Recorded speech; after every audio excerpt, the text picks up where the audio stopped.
दोस्तों हमारा आज का टॉपिक है journey of A first generation entrepreneur. यहाँ पर हम देखते हैं कि फर्स्ट जनरेशन एंटरप्रेन्योर वो होता है जिसके पेरेंट्स ने कभी कोई बिजनेस नहीं किया होता। उसके पेरेंट्स जॉब ही कर रहे होते हैं। उसके पेरेंट्स 9 to 5 की जॉब करते हैं, दिल्ली ऑफिस जाते हैं और मंथ के एंड पे उनको एक फिक्स सैलरी मिलती है। तो इस पर्सन की भी एम्बिशन यही होती है कि अच्छी पढ़ाई लिखाई कर लो और पढ़ने के बाद कोई जॉब कर लो और जॉब में सेट हो जाओ।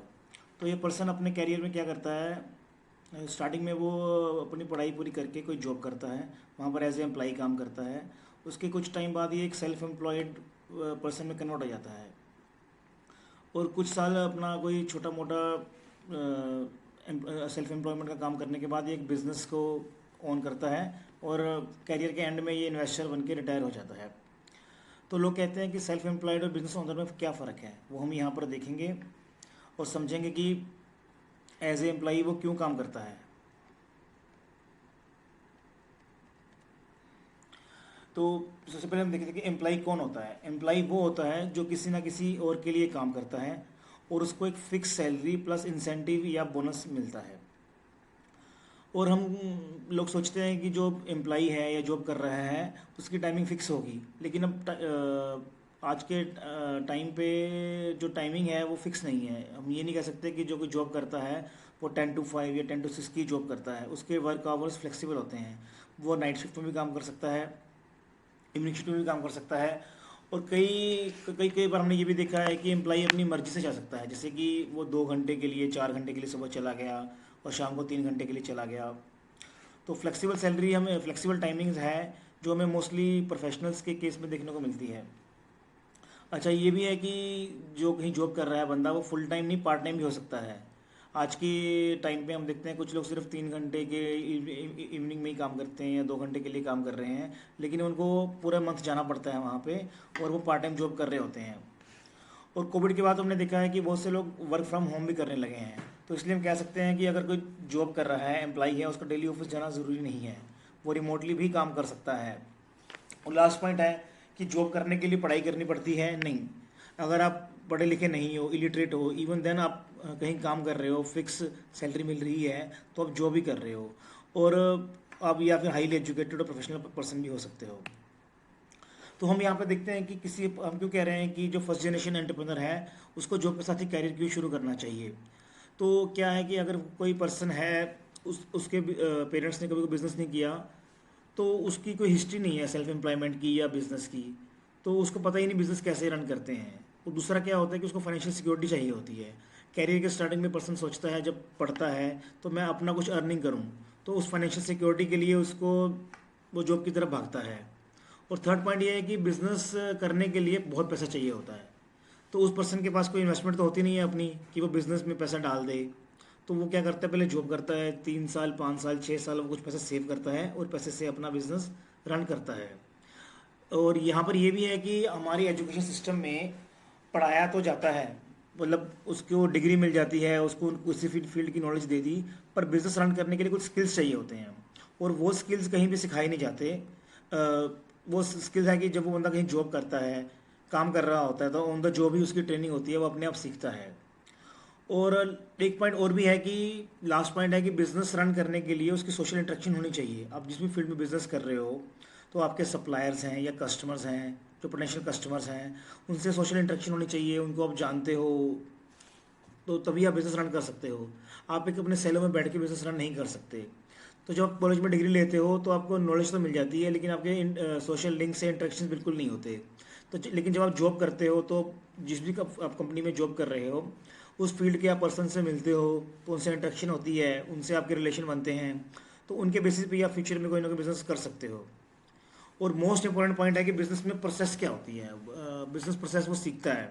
अगर उसको बिज़नेस के प्रोसेस ही नहीं पता, तो अगर वो अपना बिज़नेस करेगा, स्टार्ट करता है, तो उसका टोटल लॉस साबित होगा।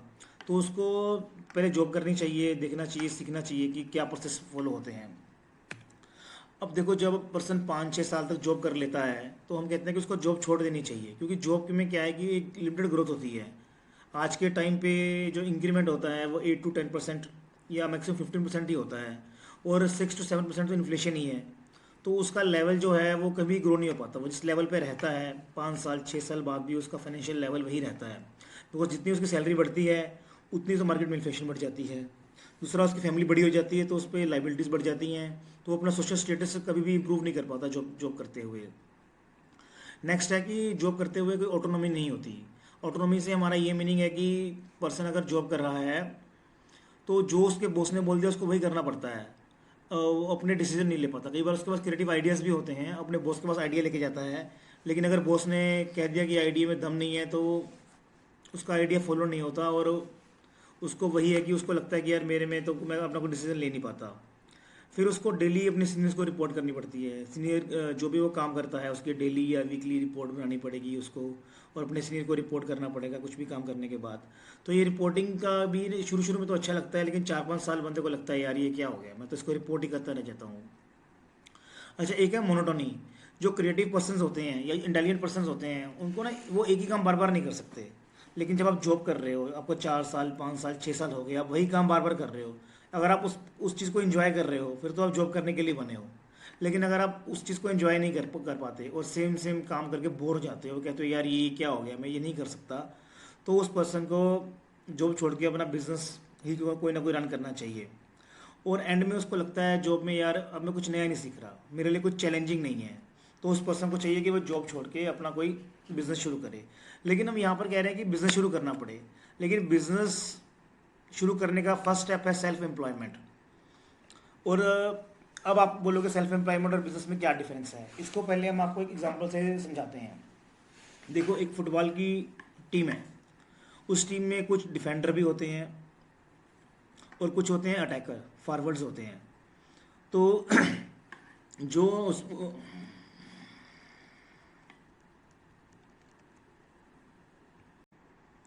तो कुछ टाइम के बाद वो पर्सन क्या करता है कि जॉब छोड़ के सेल्फ एम्प्लॉयमेंट शुरू कर देता है। तो सेल्फ एम्प्लॉयमेंट क्या होती है? सेल्फ एम्प्लॉयमेंट क्या होता है कि बिजनेस ही होता है लेकिन छोटे लेवल पे है। वो पर्सन सारा काम खुद ही कर रहा है और उसने 1 या 2 शुरू में हेल्पर हायर कर लेता है। तो सेल्फ एम्प्लॉयमेंट में क्या है कि जैसे एग्जांपल, कोई बार्बर है, पहले वो किसी बार्बर शॉप में काम कर रहा था, तो उसने अब छोटी सी बार्बर शॉप खोल ली है और उसमें वो खुद ही काम कर रहा है। या फिर हम कह सकते हैं कि कोई बेकर है, बेकर किसी बेकरी में पहले जॉब कर रहा था, तो बेकरी में उसने 5-6 साल जॉब करी, उसने अब छोटी सी ना बुटीक बेकरी है, छोटी सी बेकरी खोल ली है, और उस बेकरी में वो खुद ही बेक कर रहा है और खुद ही कस्टमर्स को सेल कर रहा है। तो यहाँ पर उस पर्सन को क्या लगता है कि उसको इंडिपेंडेंस हो गई है, वो जब मर्जी चाहे अपना ऑफिस खोले या शॉप खोले और जब चाहे ना खोले, और जिस कस्टमर के लिए भी वो चाहता है काम करे। और उसको अपनी टाइमिंग की बहुत फ्लेक्सिबिलिटी लगती है कि जैसे शाम को वो जल्दी भी जा सकता है घर अपने। तो शुरू शुरू में तो उसको लगता है कि उसको इंडिपेंडेंस मिल गई है, फ्लेक्सिबिलिटी मिल गई है, और यहाँ पर उसकी ना इनकम बढ़ जाती है। जब वो जॉब कर रहा होता है तो जैसे उसने काम किया 1,000 रुपये का, तो उसमें से उसको सिर्फ 150 या 200 रुपये ही मिलते हैं, बाकी तो उसका जो ओनर होता है उसके पास चले जाते हैं। तो यहाँ पर उसकी इनकम बढ़ जाती है। और हमने कहा था कि मोनोटोनी तंग करती है पर्सन को, तो जो एक ही तरह काम होता है उस काम के लिए वो कोई ना कोई जूनियर स्टाफ को हायर कर लेता है जो उसकी हेल्प करता रहता है। तो यहाँ पर पर्सन को 2 इशू आते हैं। एक तो उसको टैक्स इम्प्लीकेशन आती है कि उसको जीएसटी या इनकम टैक्स की इम्प्लीकेशन थोड़ी ज़्यादा आ जाती है। दूसरा क्या आता है कि उसको कंट्रोल करना इशू हो जाता है। जब पर्सन 2 या 3 4 लोगों को हायर कर लेता है तो उसको लगता है यार इनसे मेरे को काम करना बहुत मुश्किल है। जो भी उसने जब जॉब में काम किया होता है एज ए एम्प्लॉय, तो उसने अपने मोस्टली खुद ही काम किया होता है अपने हाथ से। तो यहाँ पर आके उसको और लोगों से काम कराना पड़ता है, तो उसको कंट्रोल इश्यूज बढ़े आते हैं। तो कुछ टाइम बाद हम कहते हैं कि सेल्फ एम्प्लॉयमेंट पर्सन को सेल्फ एम्प्लॉयमेंट से बिजनेस में शिफ्ट कर देना चाहिए। ये यहाँ पर क्या है कि जो उसकी ऑर्गेनाइजेशन है ओनर पे ही डिपेंड है।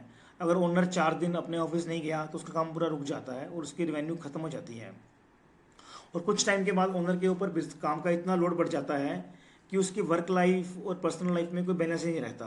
जैसे किसी ने सेल्फ एम्प्लॉयमेंट का काम कर रहा है, तो जॉब में तो वो 6 बजे घर चला जाता था, लेकिन उसके पास काम के ऑर्डर आ गए हैं तो रात को 8 बजे तक 9 बजे तक भी वो काम कर रहा होता है। और मॉर्निंग में भी वो अपना जो ऑफिस को 9 बजे की जगह 6 बजे या 5 बजे आके कई बार ओपन करता है। अगला पॉइंट है कि लिमिटेड ग्रोथ। यहाँ पर क्या है कि जो पर्सन है वो खुद ही काम कर रहा है, तो आप अपने हाथ से कितना काम कर लोगे, आपकी काम करने की लिमिट है। और भगवान ने आपको 24 घंटे ही दिए हैं जिसमें से आप 15 या 16 घंटे ही काम कर सकते हो मैक्सिमम। तो उसकी ग्रोथ है जो उसके टाइम्स या उसके अपने टाइम की काम करने की कैपेसिटी के ऊपर आके लिमिट हो जाती है, तो उससे उसकी ग्रोथ नहीं हो पाती।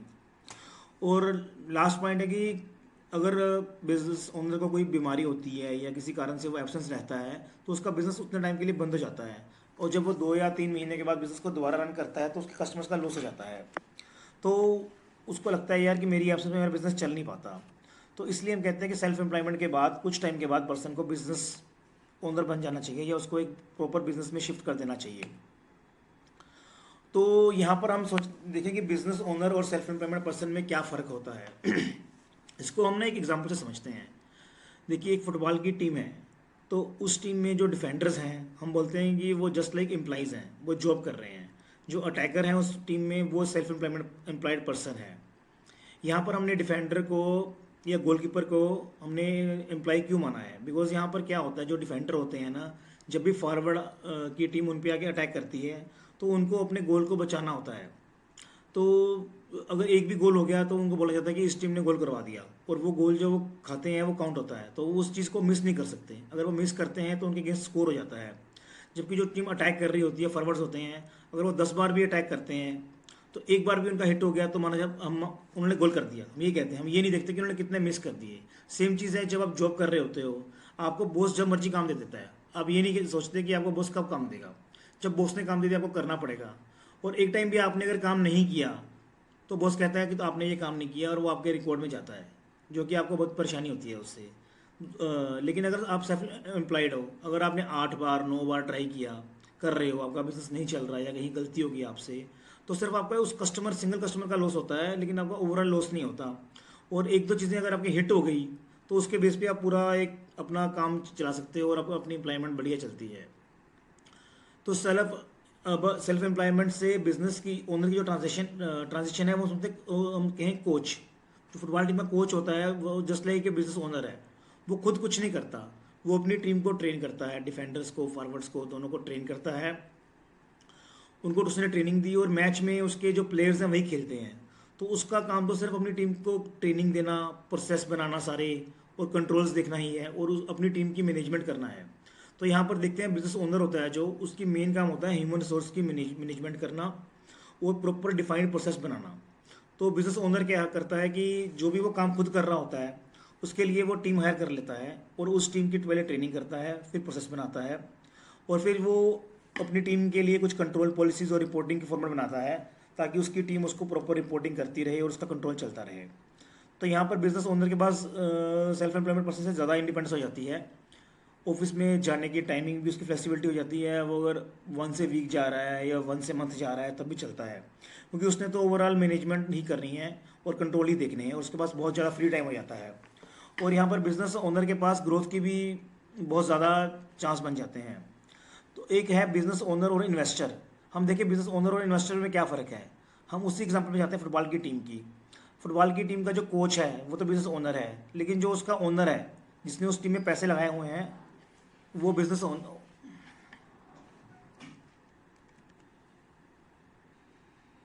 जो उस टीम का ओनर है जिसने टीम में पैसे लगाए हुए हैं वो इन्वेस्टर है।